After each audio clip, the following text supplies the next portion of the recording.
오늘 말씀 제목 종교개혁 신앙이라고 하는 말씀 제목입니다. 오늘 종교개혁 주일로 지키는 10월 31일 10월 마지막 주는 종교개혁 주일로 지키는 주일이기 때문에 오늘 종교개혁 신앙이라고 하는 제목으로 우리가 한번 귀한 말씀 한번 듣기를 원합니다. 들으실 때 조금 집중해서 잘 들으셔서 종교개혁 신앙이 뭐든가, 오늘 우리와 어떤 연관이 있는가를 한번 생각하시면서 말씀 받으시기를 바랍니다.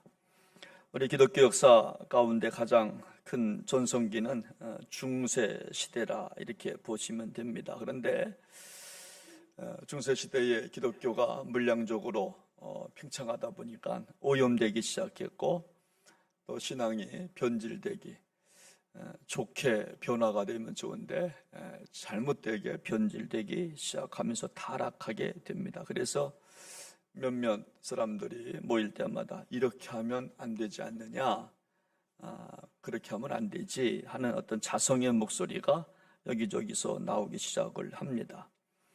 그리고 결국 교황과 싸우기 시작했고, 마침내 1517년 10월 31일 날 종교개혁을 시작하게 됩니다. 종교개혁이라고 하는 말은 바르게 잡다, 리포메이션이라고 하는 영어를 씁니다. 바르게 잡다. 그래서 초대교회 신앙으로 다시 돌아가자, 원래 상태로 한번 되돌려보자, 많이 변질되지 아니했냐. 그래서 오직 은혜로, 오직 믿음으로, 오직 성경으로라고 하는 운동을 갖고 새롭게 돌아가기 위한 그런 어떤 운동이었습니다. 교회법과 성경이 부딪힐 때 성경으로 돌아가자, 도덕과 양심이 부딪힐 때 양심으로 다시 돌아가자. 여러분, 양심이 왜 중요한가 하면 사도 바울은 양심을 성령이라 이렇게 봤거든요. 그래서 양심이 있다고 하는 것은 아직 성령이 내주하는 거기 때문에 양심으로 돌아가자. 도덕 윤리가 양심과 부딪힐 때는 양심이 먼저다. 여러분, 종교개혁은 당시 카톨릭의 부정부패에 맞서서 싸웠던 운동이었습니다. 이때 루터만 참여한 것이 아니라 영국에서는 위클리프라고 하는 사람, 스위스는 쭈빙글리, 그리고 프랑스에서는 칼빈이 이어서 나가게 됩니다. 그리고 중요한 것은 지금도 종교개혁 사상, 신앙은 계속 흘러가고 있다는 겁니다. 지금도 흘러가고 있습니다. 특별히 존 위클리프 종교개혁가는 이런 논문을 발표합니다. 말씀과 교회의 주장이 일치하지 않으면 성경을 따라야 합니다. 양심과 인간의 권위가 충돌하면 양심대로 순종해야 합니다. 말씀과 어떤 개인의 주장이 일치하지 아니하면 내 주장을 포기하고 말씀을 따라야 합니다. 양심과 인간의 권세, 이거와 부딪히면 양심대로, 양심에 순종해야 합니다. 그래서 위클리프가 죽기 전에 이렇게 말합니다. 나는 오직 그리스도만 따릅니다. 베드로와 바울 그 어떤 성자라도 따를 권리가 없습니다. 오직 예수님만 따르겠습니다. 그 상황에서, 그 무시무시한 교황권 앞에서 바로 나는 그리스도만 따릅니다. 바울도, 교황도, 베드로도 나는 그 어떤 성자라도 나는 따르지 않을 겁니다. 나는 예수님만 따르겠습니다. 결국 위클리프 종교개혁가는 예배를 드리다가 끌어내려져서 죽임을 당하게 됩니다. 그가 죽은 후에도 박해는 계속되기 시작합니다. 그의 유해를 파내서 화장을 하고 급류에 뿌리기 시작합니다. 그 후에 역사가들은 이렇게 기록합니다. 그의 죄는 아분강으로, 세번강으로, 좁은 바다로, 큰 태양으로, 그리고 온 세상에 퍼져갔습니다. 이렇게 역사학자들은 이렇게 글을 쓰고 있습니다. 여러분, 왜 이런 아픔을 겪었을까요? 믿음을 지키느냐고, 여러분, 믿음으로 구원받기 때문에 여러분, 사람의 위신, 체면, 여러분, 이것은 믿음 앞에, 믿음 밑에 있어야 되는 거거든요. 성경 밑에 있어야 돼요. 근데 우리는 위신과 체면, 자존심을 너무나 강하게 생각하는 이 시대에 우리가 배워야 될 건데, 믿음을 지키라고, 오직 의인은 믿음으로 말미암아 살리라, 이 말씀을 지키려고, 그래서 믿음으로 살다가 핍박당하고 순교를 한 겁니다. 그래서 그 믿음이 오늘날 프로테스탄트 개신교를 만들어 낸 것입니다. 여러분, 종교개혁의 중심부에 서 있었던 마틴 루터가 누군가? 볼륨 조금만 돌려주세요. 볼륨. 네. 여러분, 당시 이 마틴 루터는 피텐베르크 대학 교수였습니다. 20대였습니다. 피텐베르크라고 하는 도시는 아주 5만 정도 되는, 동해시보다 작고 또 삼척보다도 작은 아주 5만 정도의 그런 시였습니다. 거기에 있는 피텐베르크 성당, 교회 큰 대문짝에 95개 조항, 잘못된 것들을 기록해서 딱 갖다가 붙이면서 시작을 합니다. 그리고 마틴 루터의 종교개혁의 불씨는 우리가 아는 대로 면죄부부터 시작이 됩니다. 루터는 구원은 오직 믿음으로 가능하다고 봤는데, 그것이 성경의 진리라고 믿고 있는데, 당시 가톨릭에서 성베드로 성당을 짓기 위하여 면죄부를 팔기 시작합니다. 동전을 만듭니다. 그리고 돈과 동전을 바꾸어서 이 어떤 함에 집어 넣으면 그 동전 떨어지는 소리를 들으면 지옥 갔던 부모들도 천국 간다. 이 면죄부를 팔아요. 그리고 정치와 종교가 하나였기 때문에 성직은 굉장히 어떤 권위가 있는, 막강한 힘이 있는, 그래서 성직을 매매하기도 했습니다. 그럼 이때 루터의 신부는 대학생이었습니다. 이때 많은 고민을 합니다. 어떤 고민을 했는가 하면 죄에 대한 해방감에 대한 고민을 합니다. 죄에 대한 해방감. 어떻게 하면 구원의 확신을 가질까? 어떻게 하면 죄에서 자유할까? 세 번째는 마음의 평안. 뭘 해도 마음의 평안이 없어요. 구원의 확신이 아직도 없어요. 죄에서 자꾸만 억눌리는 것 같아요. 자꾸만 과거만 생각을 합니다. 그래서 요 세 가지 문제를 고민을 하다가 로마서와 갈라디아서를 이제 읽기 시작합니다. 연구하기 시작합니다. 이때 루터가 깨달은 것이 뭐냐면, 구원의 확신과 마음의 평안은 인간의 노력이나 의로운 행실로 되는 것이 아니라 믿음으로만 된다. 이것을 그때 성경을 연구하다가 깨닫게 됩니다. 그 후 스칼라 산타 28개 계단이라고 하는 그 계단이 있는데, 거기를 무릎을 꿇고 올라가기 시작합니다. 하나하나 피를 흘리면서 올라가다가 하늘의 음성을 듣기 시작합니다. 의인은 믿음으로 말미암아 살리라. 오늘 우리가 읽은 말씀, 의인은 믿음으로 살리라. 구원은 믿음으로 가는 겁니다. 면죄부를 팔아서 가는 거 아닙니다. 체면 때문에 가는 거 아닙니다. 성직을 매도한다고 하는 게 아닙니다. 믿음으로 가는 것입니다 하는 음성을 듣고 1517년 10월 32일 비텐베르크 교회에 95개 조항을 붙이면서 이제 종교 개혁이 시작이 되는데, 이 가운데 특별히 95개 가운데 세 가지 중요한 것이 있는데, 하나는 뭐냐면 구원은 믿음으로 받는다. 믿음 생활의 유일한 기준은 성경이다. 세 번째는 믿음으로 구원받은 사람은 하나님의 보좌 앞에 직접 나아갈 수가 있다. 그 전까지는요, 고해성사했거든요. 신부님한테 고해성사를 하면 신부님이 대신 이걸 하나님한테 아래서 하나님께서 이렇게 고하는 고해성사가 아니라 직접 지성소에 들어갈 수가 있다. 함께 정말 내가 직접 만날 수 있다. 예수 이름으로 기도하면 된다. 그리고 사제만 성경 읽는 것이 아니다. 우리들도 성경을 가질 수가 있다. 성경을 읽을 수가 있다. 그래서 그때부터 마틴 루터가 라틴어로 된 성경을 독일어로 번역을 하는데, 이 번역은요, 옛날에 내가 뭐 영화에도 한번 나왔지만 목숨을 건 작업이었습니다. 목숨 걸고 성경을 번역합니다. 모든 사람 다 읽을 수 있도록. 여러분, 어떤 사람은 창세기를 번역합니다. 어떤 사람은 출애굽기를 번역합니다. 어떤 사람은 신명기를 번역합니다. 어떤 사람은 마태복음을, 누가복음을, 계시록을 번역합니다.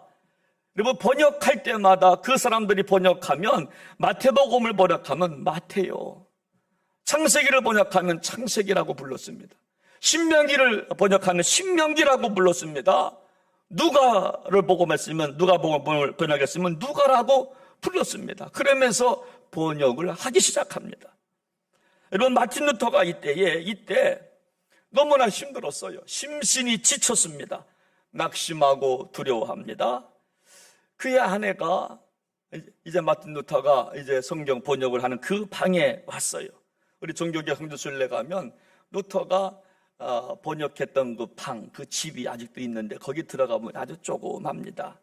그런데 아내가 자기 남편 루터한테 올 때에 상복을 입고 와요. 상복을 입고 와요. 이때 루터는 성경을 번역하다가 사탄인 줄 알고 잉크병을 집어 던졌다고 그래요. 그러면서 여기가 잉크병 던진 자국입니다. 그렇게 표현해요. 뭐 조금 이렇게 나긴 나요. 잉크병을 집어 던지면서 사탄아 물러가라고 말합니다. 사탄아 물러가라. 깜짝 놀란 루터가 물어요. 루터가 묻습니다. 왜 검은 상복을 입고 왔냐고. 그래서 내가 잉크병을 집어 던진 거라고. 그러니까 루터 아내가 하는 말이, 당신은 하나님이 죽으신 것처럼 낙심하고 있기 때문에 그래서 내가 상복을 입고 온 거라고. 살아계신 하나님이 죽지 않았다면 어떻게 당신이 이렇게 낙심하고 절망하고 정말 있느냐고. 어려움이 있다 할지라도 낙심하지 말아야지, 절망하지 말아야지 왜 이렇게 절망하고 있느냐고. 당신이 믿는 하나님이 죽은 것 같아서 내가 상복을 입고 내가 왔다고. 그때 루터가 용기를 내서 쓴 찬송가가 좀 전에 불렀던 585장이에요. 내주는 강한 손이요 방패와 병기 되시니 큰 환난에서 우리를 구하여 내시리로다. 옛 원수 마귀는 이때도 힘을 써 모략과 권세로 무기를 삼으니 천하에 누가 당하랴. 3절에 이런 가사가 있어요. 친척과 재물과 명예와 생명을 다 빼앗긴데도 진리는 살아서 그 나라 영원하리라. 아멘. 친척, 재물, 명예, 내 생명이 빼앗긴다 할지라도 진리는 살아서 영원할 거라고. 그 루터는 시리와 낙심 속에 있는 자신을 극복하기 위하여 3가지 결심을 합니다. 나는 예수님만 믿을 거야. 그리고 나는 그리스도의 사랑에 미칠 거야. 그리고 나는 미치도록 찬송을 부를 거야. 그러면서 그때부터 루터가 찬송 가사를 많이 짓기 시작합니다. 여러분, 이것이 바로 종교개혁가 마틴 루터의 그 당시 모습이었습니다. 여러분, 그렇다면 종교개혁의 핵심과 오늘 우리 한국교회 그리고 저와 여러분들이 얻어야 할 교훈이 뭔가 잠깐 말씀을 좀 드리겠습니다. 종교개혁의 핵심은 오직 성경으로 돌아가자는 것입니다. 오직 믿음으로 돌아갑시다. 오직 은혜로 돌아가야 합니다. 이것을 외친 것이 종교개혁입니다. 여러분, 종교개혁가들이 외쳤던 단어 하나가 뭐냐면 아드폰테스라고 하는 단어를 외쳤습니다. 아드폰테스. 뜻이 뭐냐면 기본으로 돌아갑시다. 원천으로 돌아갑시다. 처음 예수 믿었을 때, 구원을 받았을 때 그 기쁨으로 돌아갑시다. 기본으로 돌아가는 것이 종교개혁 정신입니다. 기본으로 돌아갑시다. 내가 흔들릴 때 기본으로 돌아갑시다. 우리가 운동을 할 때에도요, 축구나 농구나 탁구나 골프나 마찬가지예요. 여러분 기본기가 없으면 성장이 없잖아요. 그래서 운동이 안 될 때는 기본기를 살피는 거 아닙니까? 어떻게 해야 되는지. 바로 정말 아드폰테스 원천 기본으로 돌아갑시다. 여러분, 그리스도인이 우리가 예수 믿는 우리가 종교개혁주의를 맞아서 우리의 기본은 뭘까? 그것은 종교개혁가들이 목숨 걸고 지켰던 성경인 줄로 믿으시기를 바랍니다. 성경으로 돌아가는 신앙이 종교개혁 신앙이에요. 여러분, 그들에게 성경은 킹핀이었습니다. 제가 언젠가 설교했잖아요. 킹핀이라고 하는 것은 우리가 볼링 용어인데, 10개의 볼링 용어를 우리가 스트라이크를 칠 때에 5번째 공, 이게 바로 킹핀입니다. 5번째 공을 맞춰야 이게 스트라이크가 된다는 겁니다. 그래서 커브로 돌려서 맞히든 직선으로 맞히든 아무튼 맞추는 겁니다. 그거를 맞춰야 스트라이크가 되니까. 그래서 성경은 킹핀이라고 하는 거예요. 중세교회는 암흑기였습니다. 교회가 권력 그 자체였습니다. 그때 개혁가들이 외쳤던 킹핀은 성경을 외칩니다. 성경으로 돌아가야 합니다. 교황도 어떤 신부도 어떤 목회자도 성경으로 돌아가야 합니다. 성경 위에는 아무도 없습니다. 성경으로 돌아갑시다. 그것이었습니다. 여러분, 당시 가톨릭은 성베드로 성당을 우리가 건축하기 위해서 면죄부를 팔았어요. 우리가 아시다시피 성베드로 성당 가면 어마무시하게 크잖아요. 광장이 엄청나게 30만 40만이만 모일 정도로 광장이 어마무시하잖아요. 그거를 짓기 위해, 그 땅을 사기 위해서 상상을 초월하는 비성경적이죠. 여러분, 이때 수도사 여러분 테츠르라고 하는 사람은요, 면죄부를 팔면서 이렇게 말을 합니다. 여러분, 금화가 헌금함에 떨어지면서 땡그랑하는 소리, 땡그랑하는 소리가 들리는 순간 죽은 자가 천국으로 간다는 사실을 기억하십시오. 그 말을 했다는 거예요. 함 앞에서 여러분, 금화가 헌금함에 땡그랑 소리가 들리시지요? 지옥에 있던 사람이 천국으로 가는 중입니다. 여러분, 그러면서 여러분, 이거 면죄부를 팔았다는 거예요. 여러분, 비극 중에 비극이에요. 또 한 가지 비극 중에 비극이 뭐냐면, 중세시대에는요, 성경을 평신도한테 읽히질 않았습니다. 백성들은 라틴어를 몰랐기 때문에 그런 것도 있지만 사제의 전유물로 생각을 했어요. 성도들은 성경책을 가질 수가 없었습니다. 그래서 종교개혁가들은 왜 교회가 당시 부패했나? 그것은 성경을 모르기 때문이라고 진단합니다. 그래서 성경으로 돌아가자는 거예요. 그래서 성경을 목숨 걸고 번역을 한 겁니다. 여러분, 사도 바울도요, 로마 감옥에 그가 있을 때에 영적인 아들 디모데에게 편지를 합니다. 여러분, 로마 감옥은 여름에는 건조하고 겨울에는 습해서 뼛속까지 냉기가 흐른다고 합니다. 그게 유럽 날씨라고 하는데, 이렇게 그때 그 추운 겨울에 이렇게 디모데에게 편지를 쓰는데, 디모데후서 4장 13절 말씀을 보면 마지막에 이런 말씀이 있어요. 가부의 집에 둔 겉옷을 가지고 오고 또 책은 특별히 가죽 종이에 쓰는 것을 가져오라. 내가 추워 죽겠다. 좀 겉옷을 가져와라. 내가 있던 거. 그리고 가죽 종이에 쓴 책 있는데 그것 좀 갖다 달라. 그것이 바로 성경책이었어요. 그것 좀 갖다 달라. 여러분, 바울은 자신이 죽을 것을 직감하고 있어요. 전제와 같이 내가 벌써 부어지고 나의 떠날 기약이 가까이 왔도다. 바울은 자기가 언제 죽을는지 대충 짐작하고 있습니다. 그러면서 나는 선한 싸움을 싸우고 나의 달려갈 길을 마치고 믿음을 지켰다. 바울은 죽음의 문턱에서 믿음을 지켰다고 고백합니다. 그리고 외롭고 쓸쓸하고 추운 그 로마 감옥에서 바울은 궁극적으로 마지막까지 붙잡은 것이 뭐냐면 성경책을 붙잡았어요.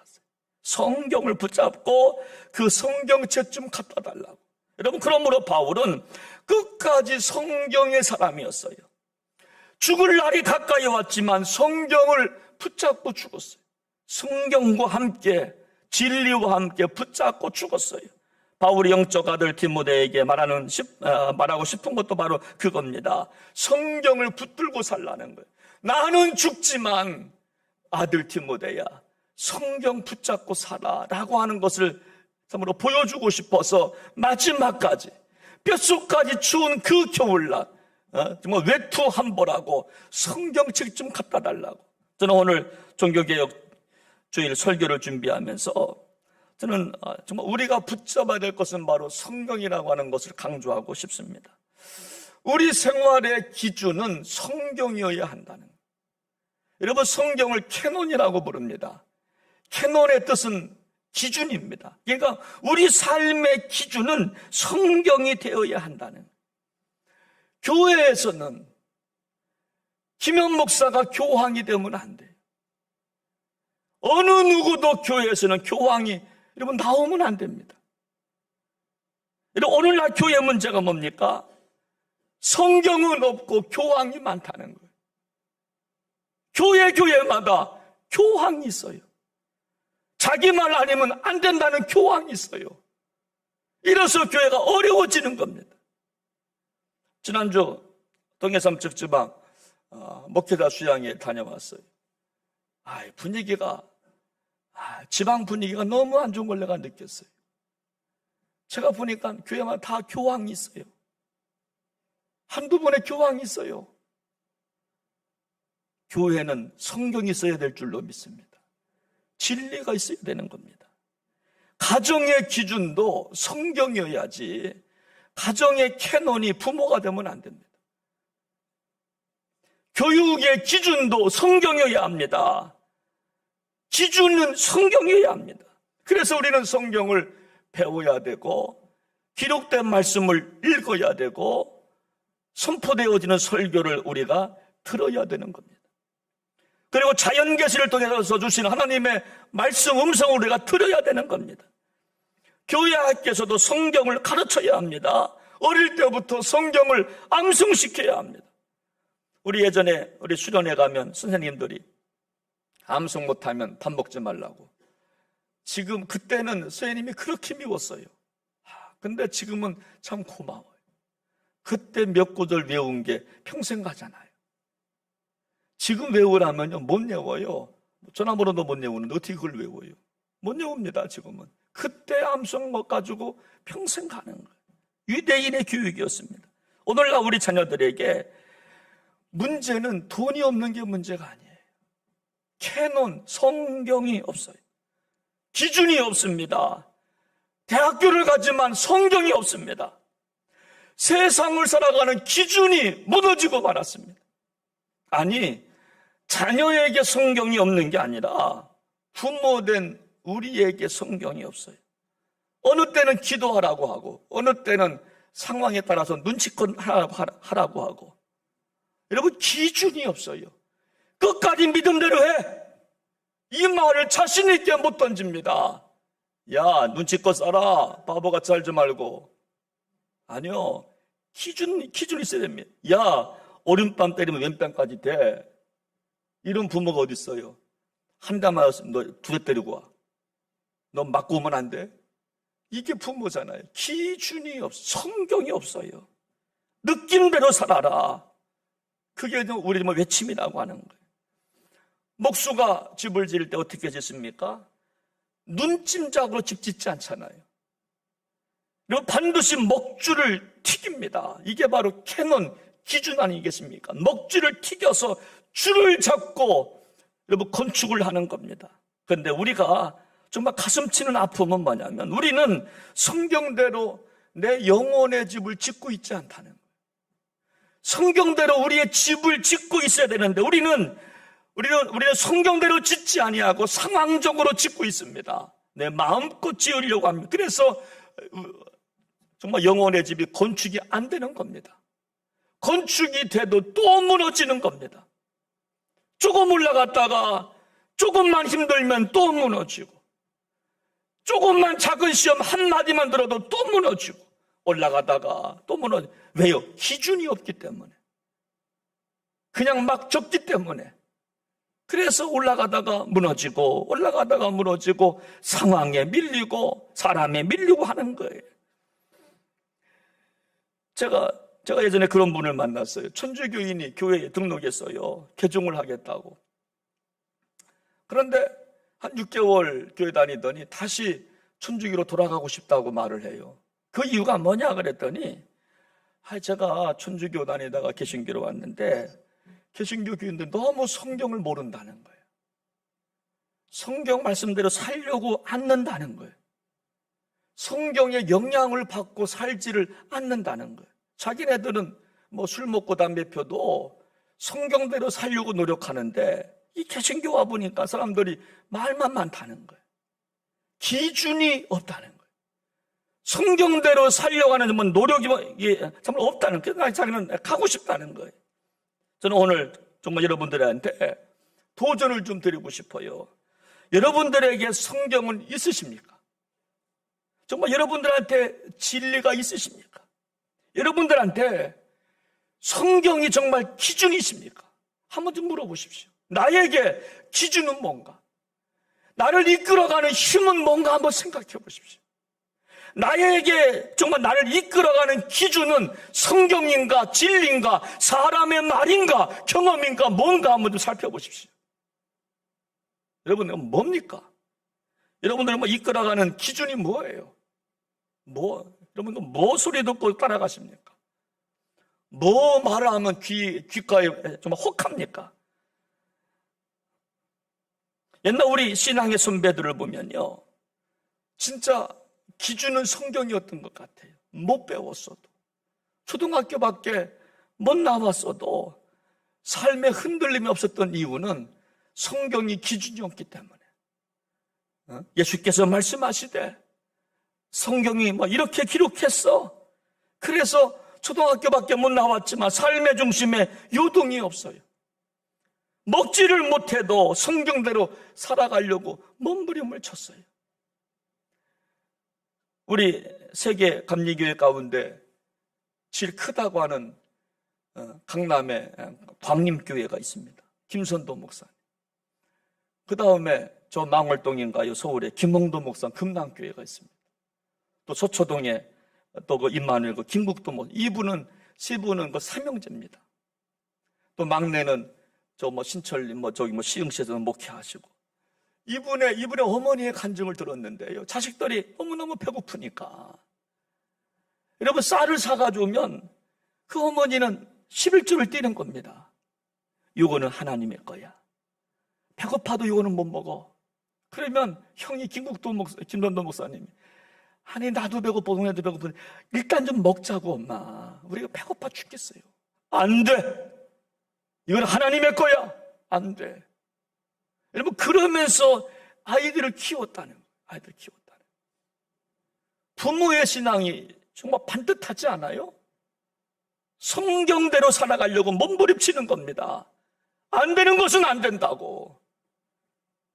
여러분, 그러므로 종교개혁주일에 우리는 근원, 아두폰테스 근원으로 돌아가는 겁니다. 다시 성경을 붙잡아야 돼. 진리를 붙잡아야 돼. 한 말씀이라도 실천해야 되는 겁니다. 바울은 디모데전서 3장 14절 말씀을 보면 마지막 절에 이렇게 말합니다. 15절 마지막 절에 보면 이 집은 살아계신 하나님의 교회요 진리의 기둥과 터니라 그랬어요. 이 집은 살아계신 하나님의 교회입니다. 그리고 진리의 기둥과 터입니다. 여러분, 이 말은 뭐냐면 진리가 없으면 교회가 아니라는, 진리가 없으면, 진리로 돌아가지 않은 교회는 교회가 아니라는 거예요. 중세처럼 타락하게 된다는 거예요. 진리가 교회의 기초가 되어야 할 줄로 믿습니다. 막 이야기하다가도 진리요 그러면요 스톱해야 돼요. 여기 십자가가 있습니다. 여기 성경이 있으면 그러면 스톱해야 되는 겁니다. 진리 앞에서 누가 말을 합니까? 누가 소리를 지릅니까? 여러분, 우리가 사는 거요, 훌륭한 인격으로 사는 것 같아도 그거 아닙니다. 여러분, 우리 훌륭한 인격 자랑하다가, 내 경험 자랑하다가 한 방에 가는 겁니다. 진리의 터 위에 서지 못하면 다 넘어질 겁니다. 내가 좋아하는 거 쫓아가다가 한 방에 가는 겁니다. 한 방에 가는 겁니다. 진리의 터 위에서 차곡차곡 내 신앙을 세워가야지, 잘못하면요 사람의 말 한마디 듣고 다 넘어가는 겁니다. 그 진리가 바로 성경인 줄로 믿으시기를 바랍니다. 오늘 여러분 종교개혁가들은 오직 성경으로 돌아가야 됩니다 외친 겁니다. 오직 믿음으로 돌아가야 됩니다. 믿음을 외친 겁니다. 그 성경과 믿음을 지키다가 순교한 겁니다. 생명을 걸고 순교한 겁니다. 바울이 투옥된 감옥, 성지순례 가면 그 감옥이 있어요. 그 교회를 이 세분수 교회라 이렇게 부릅니다. 왜 세분수 교회인가 하면 바울이 참수당했잖아요. 목을 쳤는데 그 목이 세 번 통통통 이렇게 굴렀답니다. 통 떨어지고 통 떨어지고 통. 그런데 떨어질 때마다 샘이 이게 팍 올라왔다는 거예요. 샘이. 그래서 세분수 교회라고 이렇게 불러요. 천장은 돔인데 별이 있어요. 별이. 여러분, 별의 상징은 뭐냐면 순교자들이 이렇게 많이 죽었다는 거예요.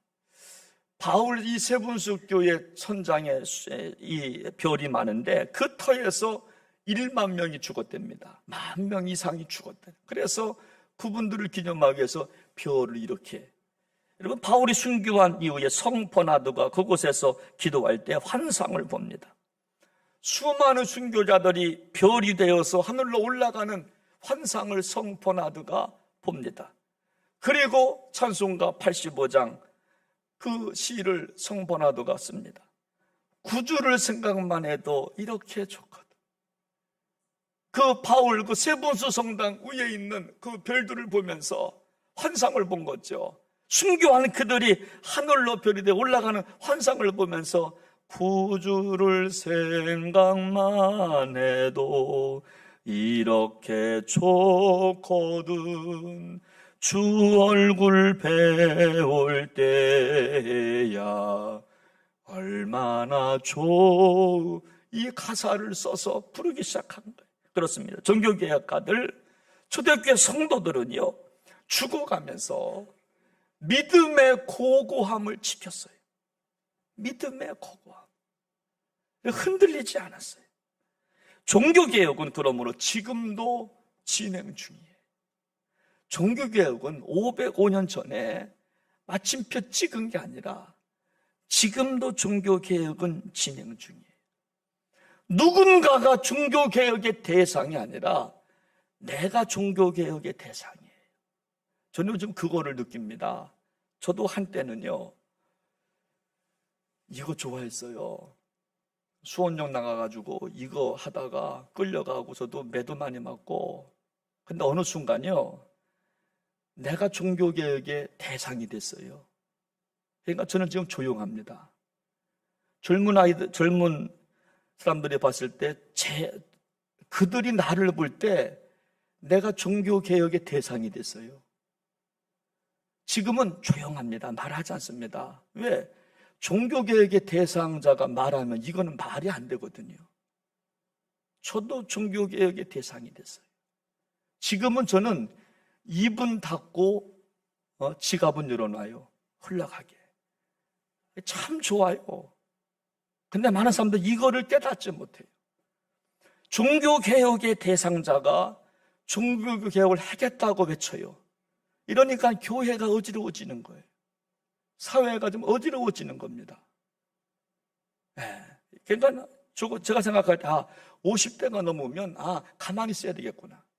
나도 종교개혁의 대상자가 벌써 되었구나. 정말 눈치 봐야 되겠구나. 정말 긴장해야 되겠구나.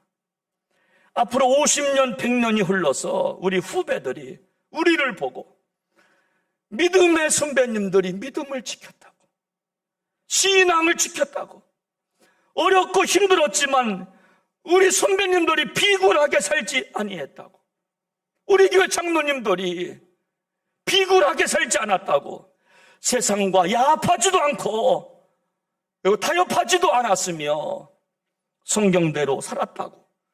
그분이 바로 우리 장로님들이라, 그분이 바로 김현 목사라고, 그분이 바로 정말 여러분들이라고, 이런 설교를 이 강단에서 누군가 또 정말 할 것입니다.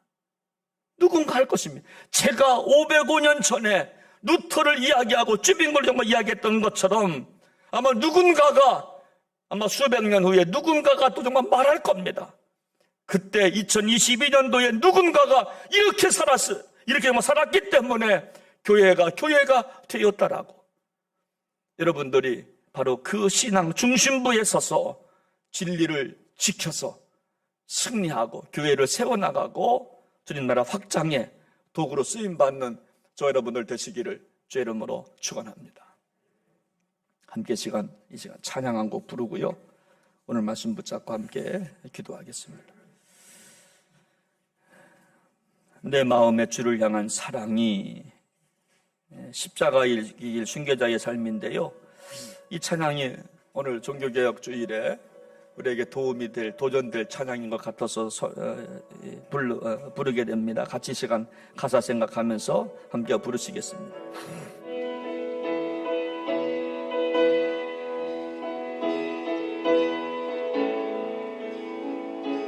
내 마음의 주를 향한 사랑이 나의 마음의 주가 주신 진리로 나의 눈에 주의 눈물 채워주소서.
하나님 아버지, 진리가 너희를 자유케 한다고 했는데 나를 이끌어가는 것이 무엇입니까?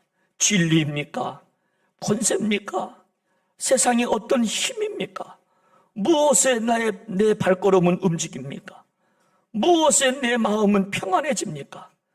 진리 앞에 우리 모두 순종할 수 있는, 성경 앞에 고요하고 성경 앞에 내 발이 움직이고 성경 말씀 속에 내가 평안을 회복할 수 있는 복된 성도들 되게 하여 주옵소서.